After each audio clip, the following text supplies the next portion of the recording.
Oke.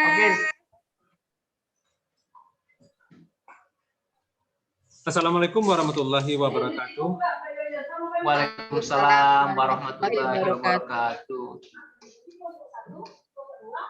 Kita selalu bersyukur kepada Allah karena hari ini, siang ini kita masih diberikan kesempatan dan kesehatan sehingga hadir di dalam ruang pembelajaran kita ini. Dalam pertemuan kali ini kita akan membahas tentang materi kerangka kurikulum. Kerangka kurikulum itu terdiri dari 3 bagian. Yang pertama, struktur kurikulum, kemudian profil pelajar Pancasila, dan prinsip pembelajaran dan asesmen.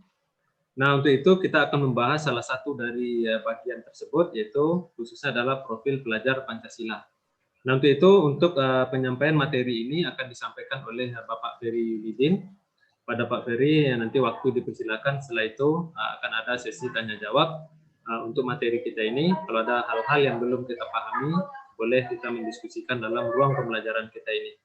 Untuk itu, kepada Pak Ferry, waktu dan tempat dipersilakan untuk menyampaikan materi profil pelajar Pancasila. Baik, terima kasih Pak Yoyon atas kesempatan yang diberikan kepada saya. Sebelumnya, saya sapa dulu. Assalamualaikum warahmatullahi wabarakatuh. Waalaikumsalam warahmatullahi wabarakatuh. Selamat sore Bapak dan Ibu. Apa kabarnya? Baik. Alhamdulillah. Sehat Bu ya. Alhamdulillah kalau sehat semua. Baik, pada kali ini yang akan saya presentasikan yaitu tentang profil pelajar Pancasila. Tapi sebelumnya untuk melaksanakan ini tentu kita harus berdoa terlebih dahulu kepada Tuhan Yang Maha Esa agar kiranya dapat berjalan dengan lancar. Untuk itu menurut saya marilah kita berdoa sejenak. Nah, berdoa sejenak agar dipelancar segala urusan kita pada hari ini. Untuk itu marilah kita berdoa, dimulai.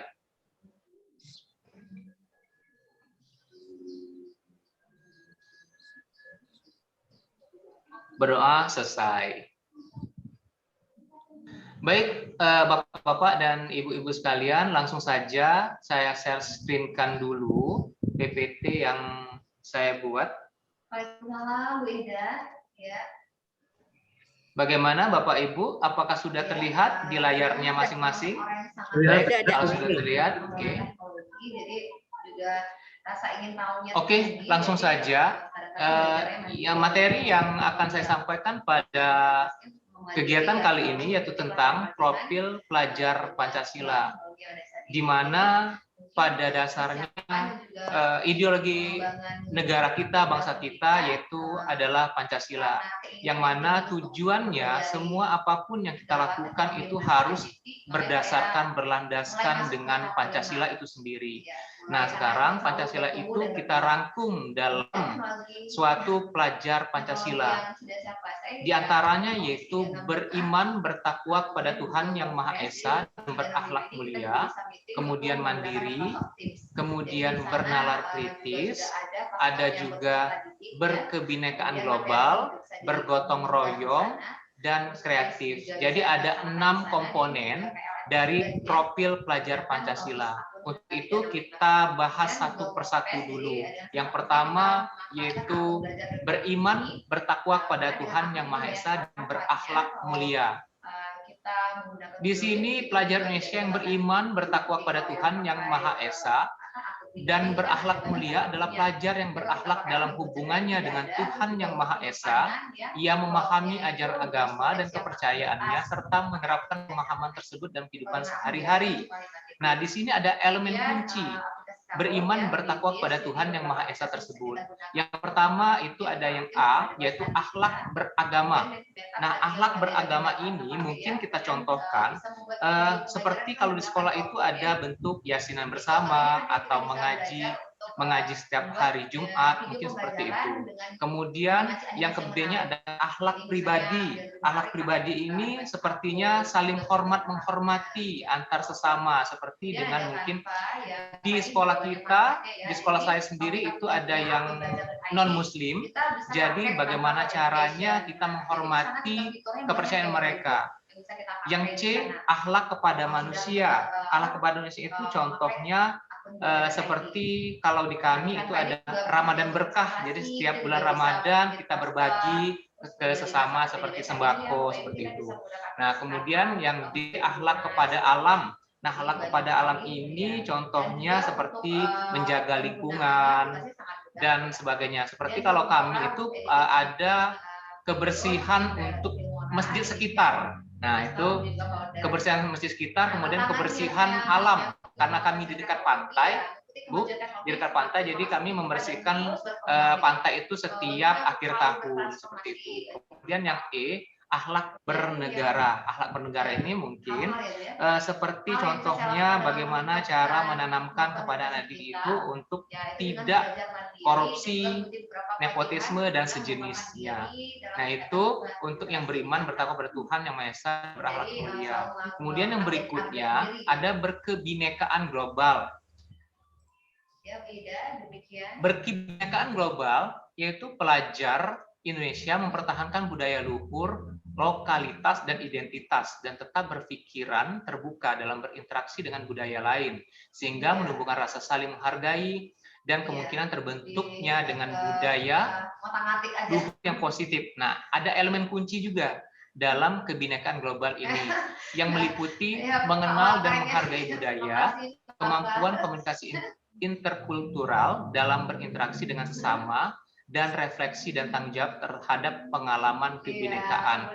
Nah, kalau di sini saya contohkan langsung di sekolah kami, karena beraneka budaya, jadi di setiap daerah itu, mungkin di setiap desa saja itu sudah berlainan budayanya. Bagaimana kita untuk menyatukan itu dalam sebuah komunikasi agar tidak terjadi perselisihan. Dan kita harus juga menghargai budaya masing-masing dari setiap daerah. Kemudian dilanjutkan dengan gotong royong. Gotong royong di sini, pelajar Indonesia memiliki kemampuan bergotong royong, yaitu kemampuan untuk melakukan kegiatan secara bersama-sama dengan sukarela agar kegiatan yang dikerjakan dapat berjalan lancar, mudah, dan ringan. Elemen dari bergotong royong ini adalah kolaborasi, kepedulian, dan berbagi. Nah, ini ada kaitannya lagi ke yang beriman tadi. Di situ ada kolaborasi, kepedulian, dan berbagi. Artinya bagaimana caranya siswa itu ditanamkan rasa ingin berbagi dengan santunan. Mungkin kalau di kami seperti ada keluarga salah satu siswa itu mungkin yang meninggal dunia, maka kita menyumbang sesuatu dan kemudian menjenguk ke rumahnya bagi yang sakit, seperti itu. Itu sudah menandakan bahwa kita memiliki kepedulian terhadap sesama. Kemudian dalam hal lain, gotong royong juga seperti membersihkan lingkungan seperti tadi.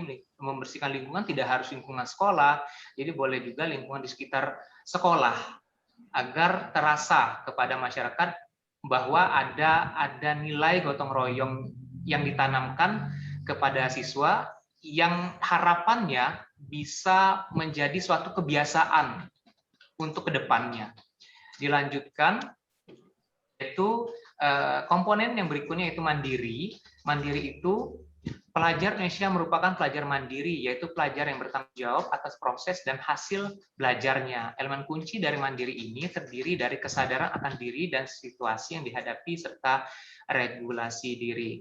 Nah, kalau dicontohkan mandiri ini, apalagi di zaman pandemi ini, tentu siswa itu diharapkan belajar mandiri. Belajar mandiri menggunakan berbagai fasilitas yang ada yang bagi mereka, tapi pada kenyataannya seperti di kami itu tidak semua siswa itu dapat melakukannya. Banyak faktor ekonomi, faktor lingkungan, mungkin juga fasilitas dari pemerintah seperti jaringan seluler itu juga tidak mendukung, jadi menyulitkan mereka dalam belajar mandiri. Nah, disinilah kita harus cari solusi. Solusinya bagaimana caranya agar mereka itu tetap bisa belajar.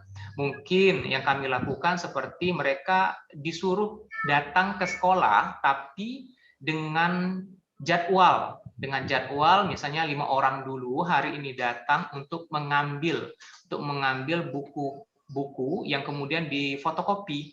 Nah, pada dasarnya kan fotokopi seperti yang pernah kita bahas sebelumnya dilarang, tapi saya rasa tidak mungkin itu kita taati sebenar-benarnya karena dilarang fotokopi, sehingga fotokopi itu tidak boleh dilakukan. Karena keadaan, saya rasa itu tidak apa-apa.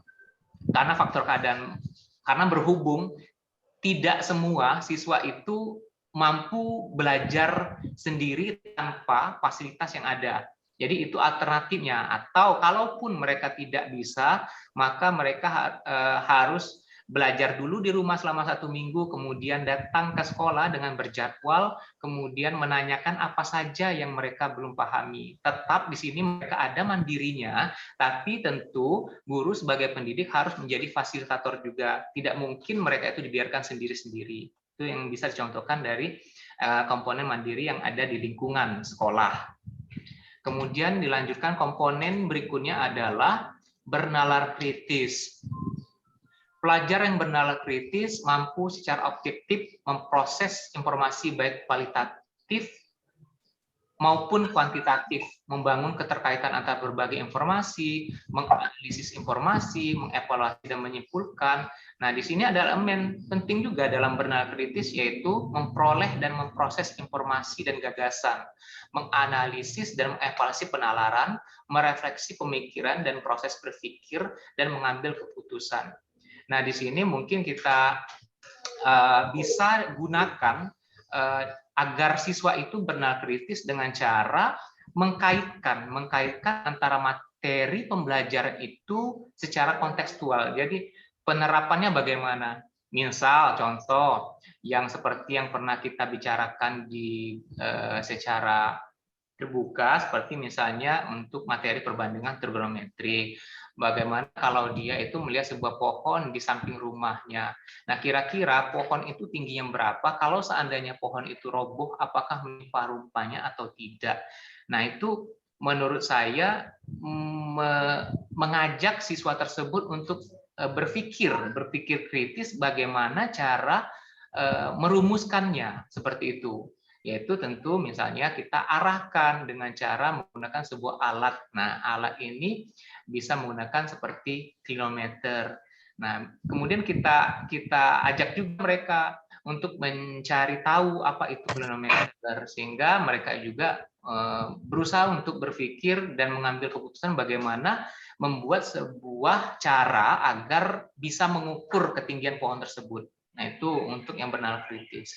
Kemudian yang terakhir yaitu kreatif.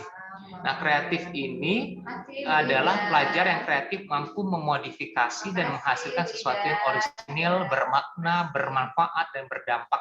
Elemen kuncinya yaitu kreatif terdiri dari menghasilkan gagasan yang orisinil serta menghasilkan karya dan tindakan yang orisinil.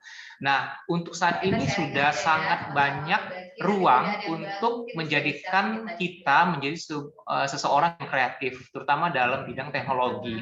Seperti kalau saya suruh mereka itu siswa membuat sebuah video pembelajaran yang mereka buat sendiri, bisa berbentuk seperti drama atau bentuk yang lain dengan mengambil unsur-unsur teknologi. Nah, di situ mereka terlihat nanti bagaimana cara mereka membuat video agar video itu menarik.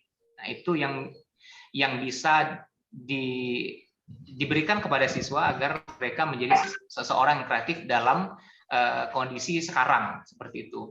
Nah, pada akhirnya capaian pembelajaran tersebut diharapkan nanti baik pelajar itu sendiri maupun kita selaku fasilitator dapat merefleksikan nilai dari filosofi Ki Hajar Dewantara dengan perannya sebagai guru atau pendidik untuk mendidik anak didik dan merumuskan strategi pembelajaran yang sesuai dengan nilai-nilai dan filosofi Ki Hajar Dewantara.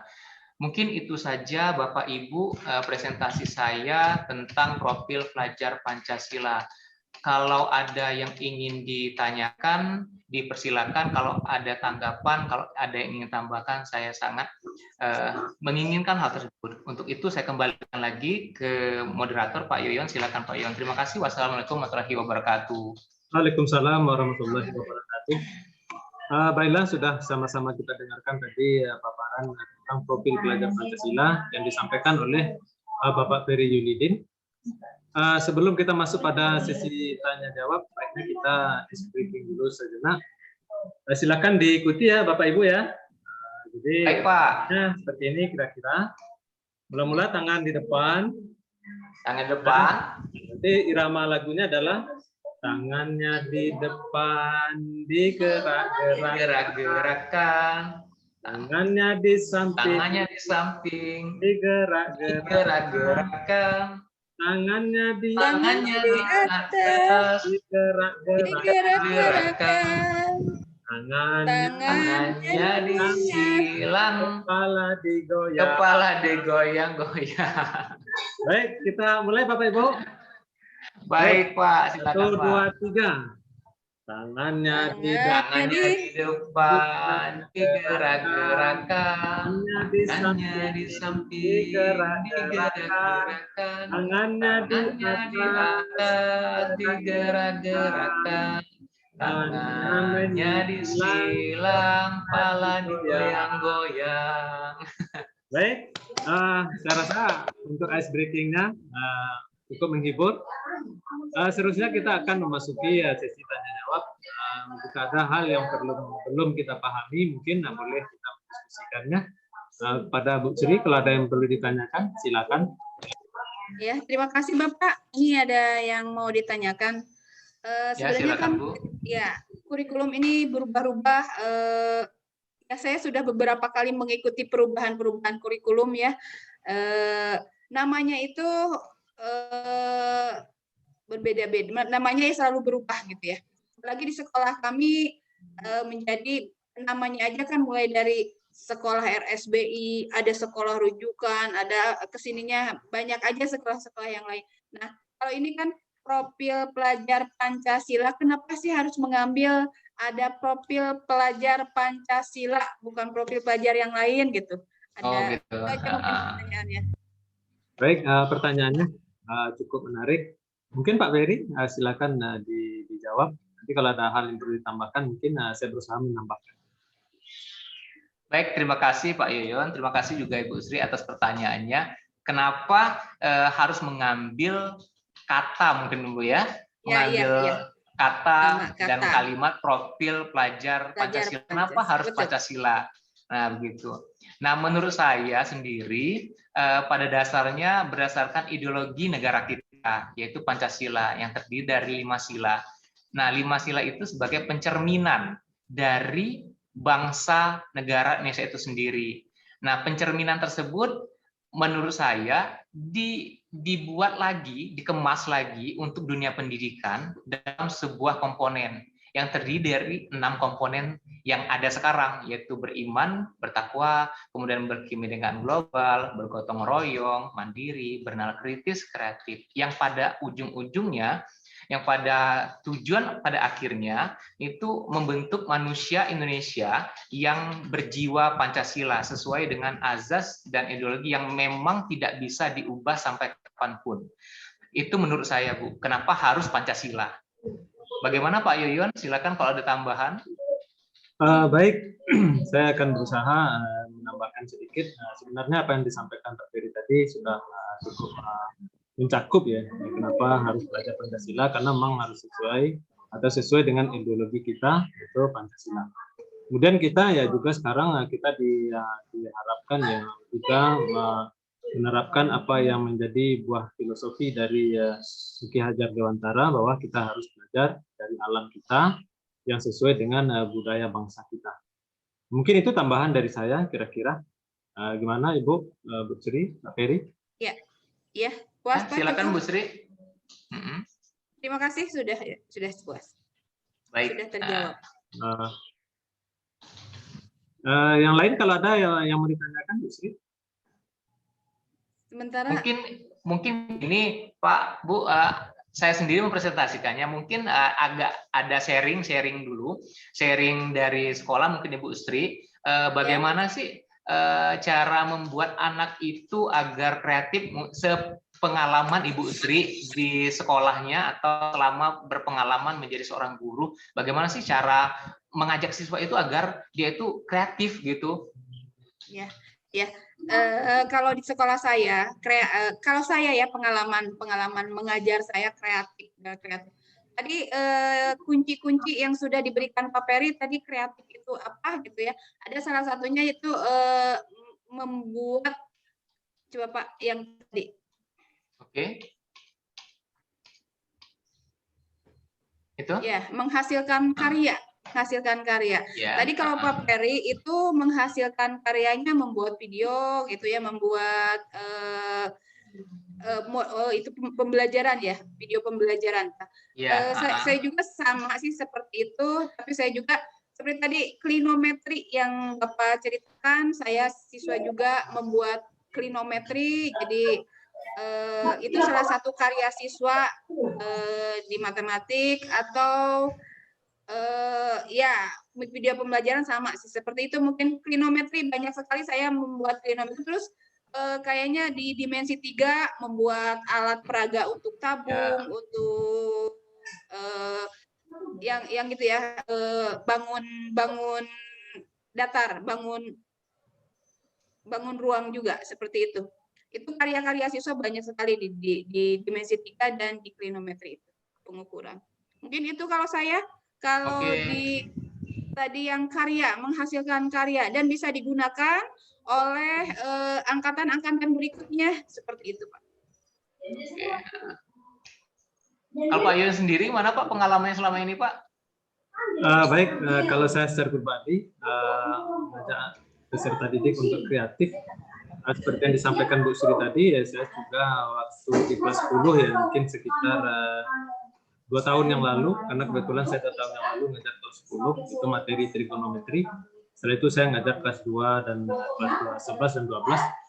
Jadi materi agar anak itu kreatif yang saya rasakan adalah ya kita harus mengajak dia langsung ke lapangan menggunakan alat kilometer. Nah, waktu itu saya memiliki tiang bendera ya yang berada di depan sekolah di lapangan. Ya, saya menanyakan ke siswa, mungkin nggak kita mengukur tinggi tiang bendera itu tanpa harus naik ke atas, gitu ya. Dan dengan menggunakan klinometer sederhana, ya ternyata anak-anak itu cukup antusias dan sangat antusias, dan mereka cukup kreatif ya, bagaimana cara mengukur tinggi tiang bendera. Kemudian saya juga nanyakan kebetulan di sisi kiri ya, karena ada lapangan di samping sekolah kami ini. Di sisi jauh itu ada sebuah tower untuk apa ya, untuk sinyal Telkomsel itu kan tinggi ya.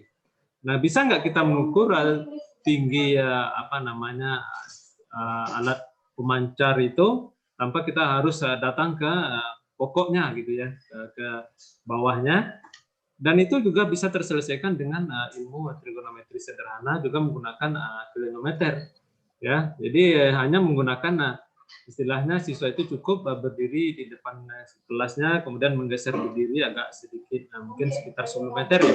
Nah, dengan begitu mereka juga bisa mengukur tinggi ya dari apa namanya pemancar tadi. Itu yang saya rasakan. Jadi memang kita harus mampu ya mengajak anak kita untuk kreatif, dan kita juga sudah harus berani untuk mengajak siswa kita ke lapangan, jadi tidak hanya berada di dalam kelas kita sendiri. Mungkin itu yang saya rasakan, kira-kira untuk mengajak siswa lebih kreatif dalam berpikir. Gimana kira-kira Pak Ferry? Ya Pak, terima kasih atas sharingnya dari Pak Yoyon dan Bu Sri yang sudah berpengalaman mungkin lebih dari saya. Terima kasih banyak atas informasi yang bisa saya dapatkan pada hari ini. Baik, mungkin sedikit lagi Pak Ferry, kita diskusi aja tentang apa namanya tadi, beriman, bertakwa kepada Tuhan Yang Maha Esa dan berakhlak mulia. Jadi saya juga tertarik dengan salah satu itu yang akhlak mulia itu akhlak kepada akhlak bernegara. Jadi bernegara ini ya mungkin kalau bagi saya pribadi ya agak sedikit mendalam ya. Cuma mungkin kita bisa sharing sedikit. Kalau Pak Ferry memahami akhlak bernegara itu kira-kira bagaimana? Kalau saya seperti yang saya sebutkan tadi Pak, ya jadi bagaimana membentuk siswa itu, karakter siswa itu agar dia itu menjadi seorang yang jujur, adil dalam bernegara. Jadi semacam jangan sampai dia itu korupsi, nepotisme, seperti itu, yang akan merugikan negara itu sendiri. Kalau saya memahaminya seperti itu Pak, kalau untuk akhlak bernegara. Kalau Ibu Sri gimana Bu Sri? Atau Sama seperti Pak Ferry seperti itu. Ah, Akhlak bernegara itu. ya Budi. Baik, saya rasakan ya juga sama ya. Kita juga apa namanya istilahnya harus melindungi negara kita sendiri agar ya, kita tidak melakukan hal-hal yang kira-kira merugikan negara seperti dengan korupsi dan hal-hal lain yang kira-kira bisa merusak bernegaranya kita. Ada yang lain kira-kira yang perlu kita diskusi? Ada Pak, satu lagi ya Pak ya? Satu lagi Ya, boleh, mengenai boleh. mandiri. Ya, mengenai Ah. mandiri Pak. Keadaan kita sekarang kan mengajar lagi daring nih, lagi itu ya dalam itu Ya. karena berhubung keadaan sekarang seperti ini. Nah, untuk memunculkan mandiri sendiri, saya merasa sulit sekali ya ke anak-anak itu kalau Betul, kita Bu. bertatap muka, sangat sulit sekali. Ada nggak pengalaman untuk ya mengajar keadaan sekarang supaya anak itu mandirinya benar-benar ya seperti kita tatap muka gitu. Kalau bisa sharing, ya. Baik Bu, saya sharing sedikit pengalaman. Dulu ya, beberapa waktu lalu sekolah kami kebetulan dibagi dalam 2 sesi. Ada sesi A, sesi B. Jika sesi A misalnya masuk dalam minggu ini, maka besoknya sesi B yang masuk. Dan itu terus berubah karena kalau seandainya seminggu nggak masuk, itu mengakibatkan anak itu terlalu lama libur dan untuk menjemput materi yang sudah kita tawarkan beberapa minggu lalu itu agak rumit dan agak sulit. Jadi ya keadaannya diubah, sehari masuk, sehari enggak. Misalnya hari ini sesi A, berarti besok sesi B. Nah, maka saya agar dia mandiri, saya berusaha ya menyampaikan materi itu melalui konten YouTube, karena saya pribadi juga ada YouTube. Tujuannya adalah dari awal untuk membantu siswa agar mereka bisa memahami materi itu dari awal. Itu pengalaman saya ini Bapak Ibu, jika misalnya kelas Jadi yang jika belajar, saya maka silakan yang ya. lainnya itu juga belajar di rumah. Jika saya bilang ular berarti panjang ya. Melalui Cacing YouTube. kan pendek Nah, ya. ketika mereka belajar, Dan itu yang gajah melalui kita bahwasanya apa yang dia pelajari sekarang itu di rumah melalui YouTube itu kemudian biasanya semut sudah kecil. istilahnya kita sekarang bertanggung kita jawab balik. tugasnya. Gajah yang besar tapi bisa 2 macam, bisa kita buatnya kecil gitu. atau mencatat. Kalau bilang semut berarti besar. Jadi, Kita balik ya. Ular panjang berarti kita harus bisa pendek dilakukan ya. yang memang proses penjawabannya, proses mencari jawaban itu ada di. Ular, cacing, gajah dan Nah, semut. jadi kalau saya merasakan memang walaupun tidak Ya, secara kebalikan. cukup Ya, membantu ya, kebalikannya ya. Kalau gajah besar berarti kita mengerjakan tugas yang diberikan. Itu yang saya alami selama ya Bu Ida baru. negara sebenarnya itu kan gabungan ya, ada yang sebagian yang tatap muka, ada sebagian yang memang memasukkan seluruh tugas ke dalam. Bu Ida, gajah kan besar ya, tapi Dan kita sekarang nanti pun nggak dianjurkan ya, kita buat gajahnya kecil. dalam satu ruang. Dan saya rasa juga cukup Gajah mandiri. besar ya. Itu pengalaman Gajah besar saya. berarti kan tapi kebalikan. Mungkin Pak Ferry ada tambahan? Kita buat kecil. Sudah cukup Pak, mungkin Pak Yoyo sudah sangat berpengalaman pada saya. Iya Pak, Terima sama kasih, saja Pak. Iya. Terima kasih sharingnya. Terima kasih Pak sharingnya. Dia cacing pendek tapi kita sebaiknya. Ada yang lain kira-kira Bapak sudah 20? Cukup Pak, cukup Pak. Baik, sekian pembelajaran Gerak ya. ini. 1, 2, Sudah 3. mengikuti ya profil pelajar Gajah. kita diskusikan, semoga akan kita dapatkan pendampingan bermanfaat. Cacing. Baiklah Bapak Ibu Ya, sekalian, sama-sama cacing. ini mari sama-sama kita mengucapkan Ular. alhamdulillahirabbil alamin. Alhamdulillahirabbil alamin. Kita sudahi dengan mengucapkan assalamualaikum warahmatullahi wabarakatuh. Oke. Waalaikumsalam Baik, terima warahmatullahi kasih wabarakatuh. Bapak Ibu sudah